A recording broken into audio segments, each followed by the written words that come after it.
10 years of love gone in a flash chapter. We were all at a classmate's baby's full moon celebration, and man, we were having a blast. The room was buzzing with laughter and joy, and then, out of nowhere, everyone started teasing me and Misty Mo.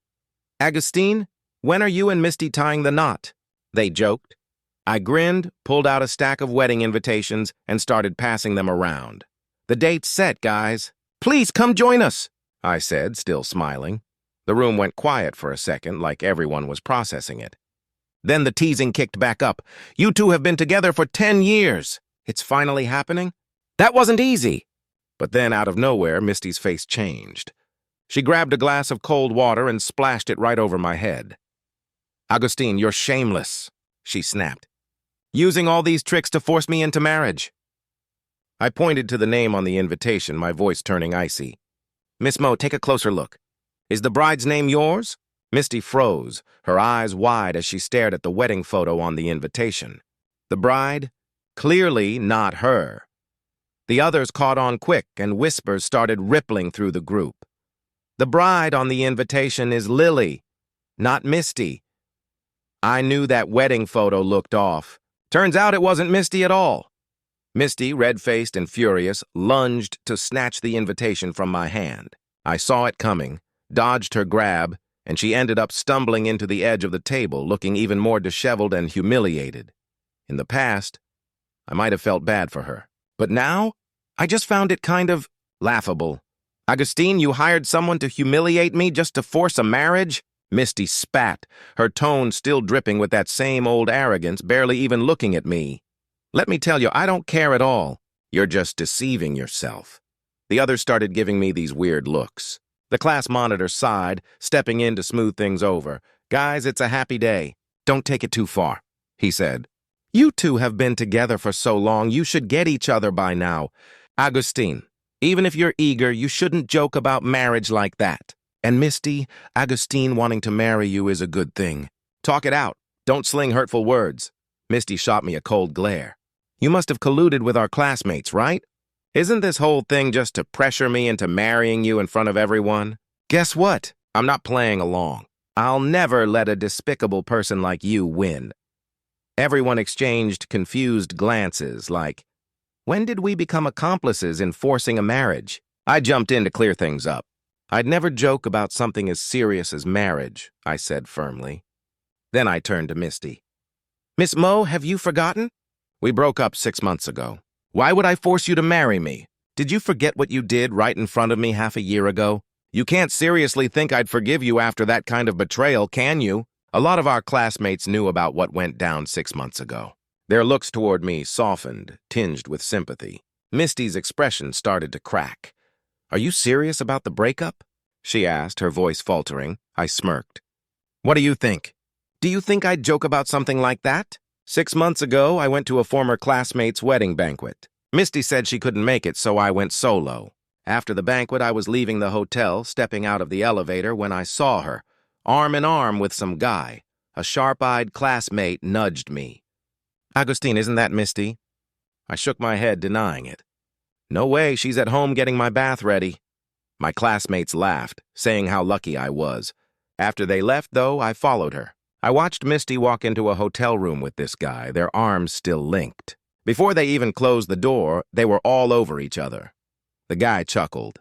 "Senior, aren't you afraid your boyfriend will find out?" Misty sneered. "So what if he does? Would he dare leave me?" The guy teased. "Jai, you're so bad, I love it. But let's be careful." Misty's hand slid down his chest. "Coward. Even if he finds out, I'll just explain a bit, and he'll definitely forgive me. Don't worry, just take good care of Jai. I couldn't take it anymore." I kicked the door open. "Misty, we're done." With that, I turned and walked away. Chapter 2. Thought Misty might at least put on a show, maybe chase after me to explain. But all I heard were mocking voices behind me. "Misty, aren't you going to chase your boyfriend?" "Ha! With that cowardly demeanor, he doesn't deserve me chasing him. He's not even worth one of your fingers," she said. "When you lose your boyfriend, don't blame me, Misty. Don't worry. He'll come crawling back to me." A chill ran through me, like I'd been plunged into an ice-cold lake. 10 years of love trampled on like it was nothing. It was time to end this toxic relationship. Misty's voice snapped me back to the present. Agustin, do you really dare to break up with me? Are you crazy? I'm just playing around with others. In the end, I'll still be with you. A man as boring as you who'd want you after leaving me? Now I'll give you a chance. Apologize to me. Her expression was as arrogant as ever, but there was a hint of panic in her voice. In the past, I would have jumped at the chance to take the out she offered. But now, I was done loving so humbly. Apologize? Misty, are you daydreaming? I sneered. I'm busy. I don't have time to mess around with you here. With that, I walked away, ignoring the embarrassment on her face. I've been broken up with Misty for half a year now, I told my classmates, wanting to set the record straight. My current fiancée is Lily. This has nothing to do with Misty. Everyone nodded, getting it. But Misty, she couldn't accept it. She kept repeating her old lines. Agustin, can you stop this nonsense? This cat-and-mouse game is so low-level, it's exhausting my heart. Can you stop pretending? Let's just live a good life together. I laughed, but it was bitter. Her idea of a good life was me slaving away to support her, coming home to follow her every whim, and putting up with her endless disdain. Like a servant to a princess, she'd throw a fit if anything wasn't to her liking. Before I met Lily, I thought that was just how love worked. But being with Lily showed me what real love is. Mutual respect, care, partnership. Misty? She'd rather give respect to strangers than to me, her boyfriend of 10 years. She even cheated on me right in front of my face. That day, after leaving the hotel, I moved out of Misty's place and into the home I'd bought. 10 years, from our carefree youth to nearing our 30s. I went from having nothing to building a decent career as an entrepreneur. But the more successful I became, the more our relationship frayed. I have no regrets about those 10 years. I gave it everything, but it ended in a breakup. In the 6 months since, Misty never reached out. She kept her proud attitude, waiting for me to admit I was wrong. Her friends called me a few times, saying she was around and inviting me to hang out. I played dumb and refused. They acted like they didn't get my resolve, thinking I was still playing games with her. Misty, let me remind you one more time, I said firmly. We're done. I'm not playing games. I have a fiancé now. With that, I said goodbye to my classmates, ready to go pick up Lily. Right then, Lily appeared in front of me, her face bright and cheerful. Chapter 3, Agus. I finished work early and came to pick you up, she said warmly. You're always picking me up. It's time I returned the favor. Her words felt like a soft breeze, warming my heart. I couldn't help but take her hand. Sure, then I turned to everyone. This is my fiancée, Lily. Lily greeted my classmates politely, and they warmed up to her right away. Everyone except Misty, who glared at her with jealous rage. Lily, you bitch! How dare you seduce my boyfriend? Misty spat. We've been together for 10 years, and you think you can just step in? You're nothing but a shameless mistress. She lunged forward, trying to grab Lily's hair. I pushed her away, shielding Lily behind me. You crazy woman! What gives you the right to slander my love? I said, my voice firm. Misty burst into tears. Agustin, how can you treat me like this? Don't forget you swore to love and protect me for life. I didn't have time for her nonsense. My focus was on Lily, whose face was pale, her body trembling. I scooped her up and started walking away. Misty blocked my path, still ranting. Agustin, explain yourself. What do you mean by this? Are you trying to provoke me with Lily?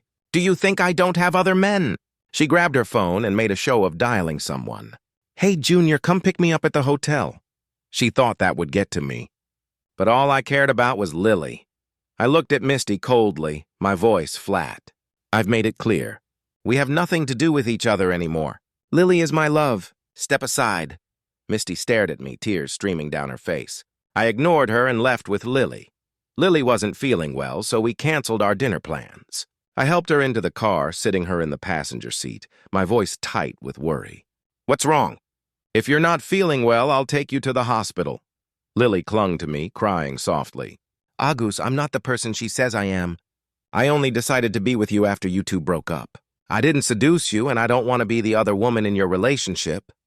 I stroked her head, comforting her. I know what kind of person you are. We've known each other for years. How could I be swayed by her words? With my reassurance, Lily slowed. What's the big deal? I've been cooking since I was 16, I bragged. As I was talking, Lily suddenly hugged me from behind, her voice heavy with heartache. Agus, from now on, let me handle these things. You've worked so hard all these years, balancing work and chores. Her words hit me hard. My eyes welled up. For 10 years, I'd worked tirelessly to support Misty, cooking 3 meals a day for her. But she never cared, never appreciated it, just criticized me constantly. As I was lost in thought, my phone rang. It was Misty. Tomorrow is my mother's death anniversary. You better kneel in front of her grave and beg for her forgiveness. Chapter 4, my face went pale. Every time Misty used her mother to guilt-trip me, I'd cave. This time was no different. After hanging up, I lost my appetite. Lily noticed, hesitating before asking, Agus, did something happen? Is it about Misty? I nodded. It's related to her, but don't worry. I'll handle it soon. To keep Lily from worrying, I forced down a few bites of food. That night, I tossed and turned, unable to sleep. Feeling bad for me, Lily started singing a lullaby. At first, I almost laughed. Am I a kid who needs soothing? But as she gently patted my back and hummed, my worries melted away. I slept soundly after that. The next morning, Lily had already left for work. She'd left breakfast in a warming tray and a note reminding me to eat well and rest. Her thoughtfulness touched me deeply. But thinking about Aunt Mo's death anniversary killed my appetite. I didn't go to the office all day. Luckily, the company runs fine without me. Misty called over and over, but I didn't pick up. In the afternoon, I finally left the house. Like every year, I bought offerings and went to Aunt Mo's grave to pay my respects. Misty was already there, waiting. When she saw me, a flash of joy crossed her eyes, but it quickly turned to arrogance and disdain. "Kneel!" she demanded. "Do you think you deserve my mother? She kindly took you in, worked hard to raise you, and died early because of you. And how do you repay her? By being with another woman? Have you forgotten you promised her on her deathbed to take care of me for life?" I ignored her, quietly placing the offerings. I lit incense and candles for Aunt Mo, then knelt silently and kowtowed several times. I knelt out of respect and gratitude for her, not because of Misty. When I was 10, my parents died in a car accident. None of my relatives wanted me. I thought about joining my parents, but kind-hearted Aunt Mo took me in. From then on, I treated her like my own mother. Sadly, when I was 16, she passed away from illness. Before she died, she asked me to look after Misty until she was an adult. I tearfully agreed, letting her go in peace.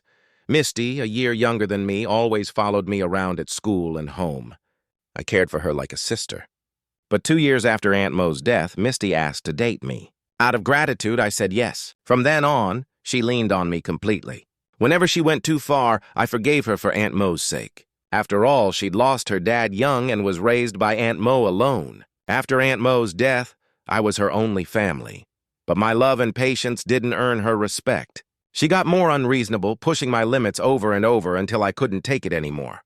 If Aunt Mo could see us now, she'd be heartbroken over what our relationship became.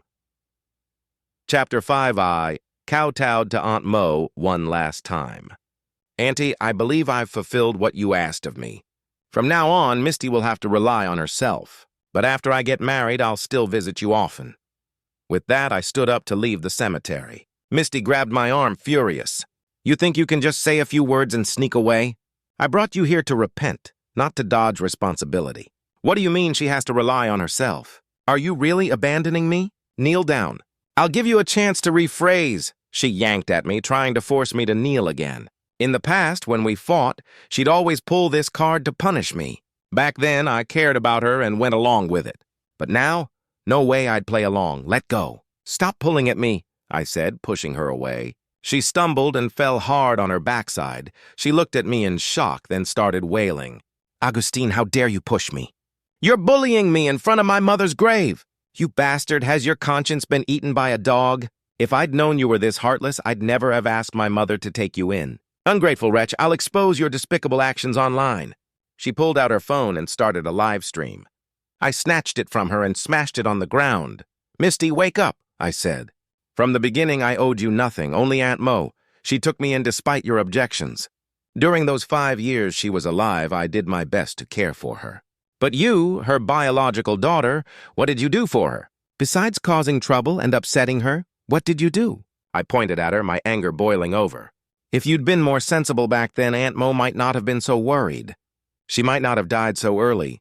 Misty stood there, stunned, never expecting me to call her out like that. When I hit her sore spot, she lost it. Augustine, you're a beast. Your words aren't even human. It was you who moved into my home and took my mother's love, making me rebellious. You killed my mother. You ruined me. I became like this because of you. Don't you have any responsibility? I don't care. You have to be good to me for the rest of your life, or I'll never forgive you. She grabbed her phone off the ground and stormed off, her face twisted. I didn't care about her anymore and left the cemetery. As I turned, I saw Lily standing behind me. She ran to me, crying and hugging me. Agus, you've had it so tough. My heart aches for you, she sobbed, gently comforting me. Warmth filled my heart and I hugged her tightly. What are you doing here? Did you hear everything? I asked. Lily nodded, wiping her tears. You were upset last night and I was worried. Today I left work early and went to your company, but you weren't there. I remembered it was Aunt Mo's death anniversary, so I figured you'd be here. I was afraid Misty would make things harder if she saw me, so I hid behind a tree. You won't blame me for taking matters into my own hands and eavesdropping on your conversation, will you? Lily asked, her voice soft but tinged with worry as she looked up at me, her face etched with concern. It was Chapter 6, and I held her hand as we walked out of the cemetery, giving her palm a gentle squeeze. Since you're so worried about me, I won't hold it against you, I said warmly. But you can't do something so dangerous behind my back again. The cemetery's deserted and it's getting late. It's not safe for you to come here alone. Lily's face lit up with delight at my words. She stood on her tiptoes, pressed a gentle kiss to my cheek, and then stepped back shyly. Agus, are you worried about me? Did I hear that right? She teased, her eyes sparkling. I kissed her back, ruffling her hair affectionately. Of course I'm worried about you, silly. You're my fiancé now. Lily leaned against me, her voice soft and tender. Agus, with your love, I'm so happy. As we walked out of the cemetery, a sudden flash of light startled us. There stood Misty, holding her phone, her face twisted with disgust. She glared at us and spat. How dare you flaunt your love in front of my mother's grave? Just wait, I'll expose your dirty secrets. If you know what's good for you, you'll break up immediately and stop this disgusting act in front of me. Lily shrank behind me, fear in her voice as she whispered, Agus, have I caused you trouble? No matter what happens, I don't want to be separated from you. I squeezed her hand tightly, my tone steady and reassuring. It's okay. I won't let anyone separate us. Misty scoffed, her laugh sharp and unhinged. You two act like a couple so well, it's truly annoying. If you disgust me, I can disgust you right back. Just wait, Augustine. I'll make you crawl back to me, begging for forgiveness. Her deranged expression made me shake my head. This woman was getting more outrageous by the second. Given our history, I felt compelled to set her straight. Misty, I'll say it again. Lily and I are truly engaged, and you need to accept that reality. We're together, not to spite you or put on a show. Secretly filming us and threatening us is bad enough. Continue down this path, and you'll be skirting the edge of the law. If you dare hurt Lily, I won't show any mercy. At the mention of my fiancé, Misty shot Lily a jealous glare. Vixen, do you think you're worthy of being with my boyfriend? He helped you, and it's understandable you're grateful and playing along. But don't take it too far, or I can't guarantee the bad things from before won't happen again. With that, the furious woman stormed off. Suddenly, Lily clutched her head in pain and screamed, Why? Why do people treat me like this? What did I do wrong to deserve this punishment from heaven? Sensing something was deeply wrong, I pulled her into my arms, offering every comfort I could. Lily, no matter what happened in the past, it's over. I'm here now to protect you. No one will hurt you. Rest assured, whoever has wronged you, as long as I can, I'll make it right. I held her close, my mind racing with guesses about what Misty might have done to her. Why else would Lily be so terrified every time she saw her? Chapter 7, Lily's sudden emotional outburst was clearly triggered by Misty's cruel words. I held my fiancée tightly, comforting her for half an hour until she finally calmed down. Thank you, Agus, for staying by my side during my toughest times, she said softly. Please don't ask me why this happened now. I'll tell you later. For now, I don't know how to explain it. Let's go home, Agus, she added, hope flickering in her eyes. I nodded and drove her home. That night, she tossed and turned, unable to sleep. Trying to ease her mind, I mimicked the way she comforted others, gently patting her back. Then, a bit awkwardly, I started singing a lullaby. Lily burst into laughter. "I'm sorry, I didn't mean to laugh at you, but your singing is really terrible," she said, her cheeks flushed with shy amusement. I grinned, genuinely happy. "It's okay. Making a beautiful lady laugh is my honor. You can laugh all you want. The more you laugh, the happier I am to sing." With that, I started singing again, and amid her intermittent giggles, Lily slowly let go of her worries and drifted off to sleep. I thought she'd gradually get better, and our lives would improve too. But then Misty struck again. She contacted a junior who worked in the media and posted a video online of Lily and me being intimate at the cemetery. She also spread vicious lies, claiming Lily had been unruly since childhood, using her looks to seduce men for tuition fees to graduate college. After graduation, she supposedly used her body to land a high position in a big company and was now a homewrecker, breaking up a 10-year relationship. As for me, I was painted as an ungrateful scoundrel who cheated on his girlfriend, beat the daughter of my deceased benefactor in front of her grave, and had an affair with the homewrecker there. Furious at these twisted rumors, I immediately contacted the company's legal department. We were preparing to go public, and such scandals could ruin our growth. What I hated most was that Lily was dragged into this mess and had dirt thrown at her because of me. I took Misty and her media junior to court and worked with a more powerful media company to turn the tide of public opinion overnight. I cleared up the lies about Lily, highlighting her years of stellar academic and professional achievements. I also explained the complicated history between Mo Auntie, Misty, and me, and didn't hesitate to expose Misty's affair with her junior. The fallout left Misty and her junior disgraced. I heard they had to wear helmets in public to avoid being pelted with rotten eggs. After handling the situation, I planned a trip for Lily to help her relax. I hoped she hadn't seen the online rumors. Even though I'd clarified everything and people now sympathized with her and admired her strength, malicious words are like nails driven into the skin. Removing them still leaves scars. I spared no expense to have defamatory comments about Lily removed online, but no matter how hard I tried, someone always brought them to her attention. One day, when I came home from work, I heard Misty's abusive voice through the open door. "Lily, you bitch, don't you go online? Don't you know the whole internet learned about your dirty deeds a few days ago?" Chapter 8. Furious, I stormed into the house, positioning Lily behind me as I glared coldly at Misty. "What are you doing here?" "You're not welcome. Get out." Misty, acting as if she were untouchable, plopped onto the sofa. Agustin, who would have thought you had such skills? So this is the new house you bought. Your house is my house. What right does this bitch Lily have to steal it? A cuckoo occupying a magpie's nest. It's Lily who should leave. Now everyone online knows she's a slut. As Misty spoke, she shot Lily a venomous look. "You filthy woman, how can you still live with yourself? You've been exposed online. Why not just die? Although Agustin diverted the public's attention to me, your reputation is ruined for good."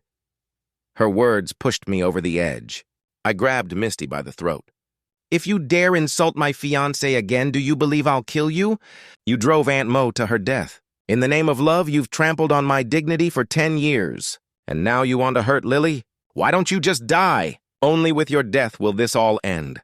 My eyes burned with rage, my grip tightening. Misty's eyes widened in terror, her pupils dilating as she gasped.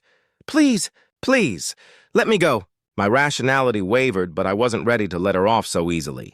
Just then, Lily, tears streaming down her face, rushed over and pried my hands away. "Agus, let her go." "It's not worth it for someone like her. I know she hurt you, hurt everyone. I also know you want to stand up for me, but I'm not angry.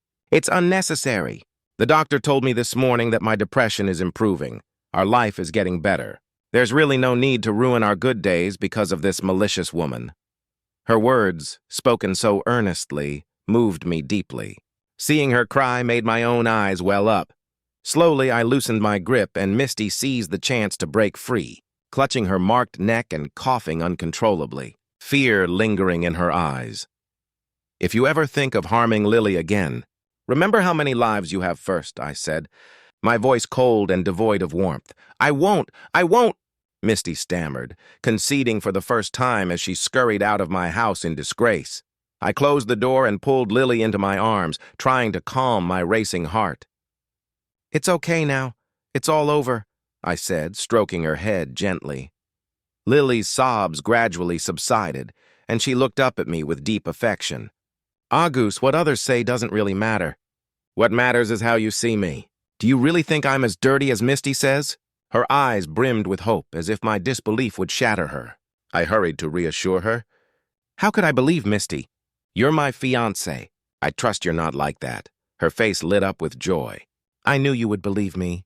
Just now you fought for me. I believe you love me, perhaps even pity me. But sometimes, trust between lovers is more important than love itself." Chapter 9 nodded, trying to process Lily's words. Though I couldn't fully grasp what she'd endured over the past decade, I'd always felt a deep trust in her. We were high school classmates, but after being separated into different classes in our sophomore year, she was no longer in mine. Still, I heard about her often, how she topped the school exams, won competition prizes, and was voted the school beauty every month. I'd tease the boys about their obsession with voting for her, and they'd call me a bookworm who didn't get the fun of rating pretty girls. Many tried to pursue her, but they all failed. People said she was cold, only focused on studying, and some whispered she had a crush, though no one knew who. I wasn't into gossip, but hearing about her so often left an impression. A beautiful girl who cared only about her studies, maybe hiding a secret crush. She left a positive mark in my mind. How could someone like her be tied to those awful scandals? I refused to believe it. "Agus, aren't you curious why I have depression?" Lily asked, her wide eyes full of trust. I knew she was about to share something deeply personal. "I'm curious, but if you don't want to talk about it, I won't force you. It's your privacy. Of course, if you're willing to share, I'd be happy to listen." I leaned in, eager to catch every word that could help me understand her better. Lily sighed and began to recount her past. She developed depression after starting high school.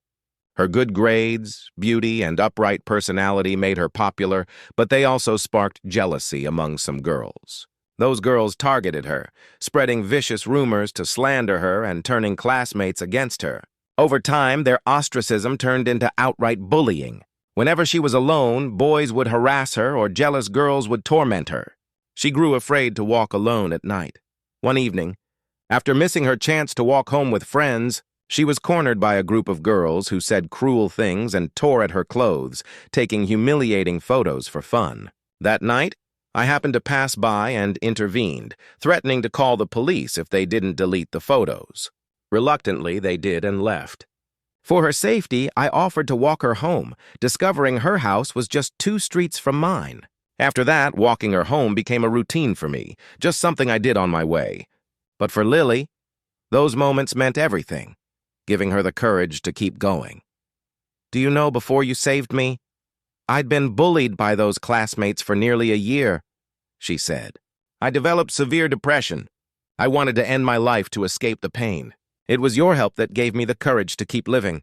Chapter 10 I hugged Lily tightly, gently pinching her cheek. "Silly girl, it was just a small act of kindness. I didn't expect it to help you so much. I guess it was fate that brought us together." Lily held my hand tightly and continued. "Later, you walked me home every day until we graduated high school. Those were the happiest days of my life. Walking with you for 10 minutes each day was the closest I got to you." Her words hit me, and I suddenly realized, so you liked me since high school? People said you had a crush, and that person was me? She nodded shyly. "Yes, ever since you helped me, we had more chances to interact. I gradually discovered your many virtues and fell deeply in love with you." She lowered her head, looking like a shy schoolgirl with her first crush. I found her so adorable that I ruffled her hair. "You liked me, why didn't you tell me? Back then I wasn't dating Misty yet." At the mention of Misty's name, Lily flinched, fear flashing in her eyes. I started to piece things together. "Did Misty deliberately say I was hers to keep you away from me?" Lily nodded. "You were often with her, living at her house, and you weren't related by blood. So I thought you always liked her. When you two started dating, I was even more convinced you loved her. So, my feelings for you stayed a secret. I looked at her in shock, realizing I'd missed years of happiness. Before dating Misty, I did have a good impression of her. When Lily distanced herself, Misty asked me out, and I chose to cherish the person in front of me. I ventured a guess. Did Misty find out about your secret crush on me? Is that why she targeted you? Lily's fearful expression returned, confirming my suspicions. I pressed further. She didn't just target you, she bullied you, didn't she? Otherwise, you wouldn't be so afraid of her. Part of your depression must have stemmed from her long-term torment, right? Lily's body trembled as she began to cry. I'm sorry. I should have been braver, but I couldn't help being scared. The incident you saved me from was actually orchestrated by her and a group of people to harm me. She's terrifying, and I've never been able to move past it. I hugged her tightly, patting her back. Don't worry. Bad people will get their comeuppance. Justice will prevail. This wasn't just to comfort her. It was a promise. The psychological shadow cast over a decade likely needed justice to heal. I hired the best lawyer at great expense to sue Misty and her junior for slandering us. I also hired a private investigator who uncovered their other schemes, including defrauding a cancer patient of nearly $1 million, a crime that could land them in prison. I handed the evidence to the police and the judge. Later, Misty and her junior were sentenced to 3 years in prison. Not too short, not too long, enough for them to learn a lesson. With Misty behind bars, our lives became much more peaceful. Lily's mental health improved significantly. We had a beautiful wedding, surrounded by friends and family. 3 months later, Lily became pregnant with our baby. I touched her belly and vowed,